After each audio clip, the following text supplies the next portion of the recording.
Assalomu alaykum. Yaxshi keldinglarmi? 50 million olacakmisiz?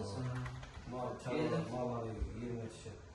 Har bir oila dasturi doirasida 50 million ajratiladi 17,5%dan. Hududga qarab chiqariladi. Hokim yordamchi tavsiyalar. Birinchi hokim yordamchining yanına borasizmi xazinangizga? Hokim yordamchi bilan uchrashasiz.